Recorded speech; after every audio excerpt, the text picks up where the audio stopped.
toute l'histoire humaine, qu'est-ce que c'est, en fin de compte? C'est la révélation par le chauffard. Bien sûr. Vous comprenez? De l'existence de cette lumière Intérieur. intérieure. Le Oraganus, la lumière cachée. La lumière cachée. Juste un mot pour finir. Rosh Hashanah, c'est lié directement évidemment au Yom Teshuvah, c'est-à-dire au jour de la Teshuvah. Mais d'ailleurs, de Rosh Hashanah à Kippour, on fait des Teshuvah. Voilà, on fait les 10 jours de Teshuvah. 10 jours de Teshuvah qui correspondent aux 10 sphirotes. Exactement. Traverser tous les attributs divins. Absolument. Jusqu'à la Malchut. Absolument. Le jour du retour. Le jour du retour, là. Alors, qu'est-ce qui se passe? Parce qu'en fin de compte, cette lumière qui est incommensurable, éternelle, infinie, innommable, une lumière, n'est-ce pas? C'est ce qu'on appelle le Or Aelion, n'est-ce pas? Je vais très vite, en quelques secondes, bien entendu, hein, se démultiplie en 42 visages humains, en 42 lumières, puis en 70, hein, vous avez 70 nations, et de cela en 600 000 points cosmiques. Chacun d'entre nous représente un point cosmique de lumière.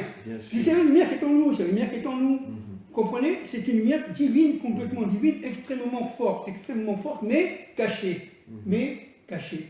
Voilée, si vous voulez. Et nos fautes voilent cette lumière. Et depuis la faute de Adam, on a séparé l'extériorité de l'intériorité.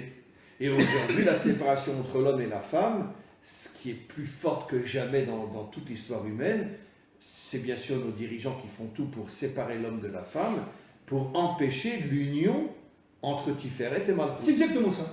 Tiferet étant masculin, n'est-ce pas? Oui. Et Malchut étant féminin. Et donc, le travail de Yosef, qui est le Yesod, et ça c'est très très important, c'est de récupérer ce Tiferet pour l'injecter dans la Malchut. Vous comprenez? Et c'est pour ça que la femme de Poutifar, etc., et toutes les femmes égyptiennes ont cherché Yosef. Pourquoi faire? Vous avez compris pourquoi? Pour avoir le Yesod. Pour avoir le Yesod. Mais regardez aujourd'hui la démocratie. Je suis de droite, je suis de gauche, etc. Ce ne sont que des sectes. Ce ne sont que des sectes. Ça veut dire qu'en vérité, qu'est-ce que la démocratie veut? Séparer le monde. Absolument. Parce que quelqu'un de droite ne sera pas de gauche et quelqu'un de gauche ne sera pas de droite. Il veut le grand mélange, veut la perte de l'identité intérieure de l'homme. De manière parce que pour que ça s'allume, il faut qu'on sache qui on est. Zikaron. Zikaron, c'est quoi? C'est le souvenir. Souviens-toi d'où tu viens. C'est pour ça qu'on dit que la Torah est une.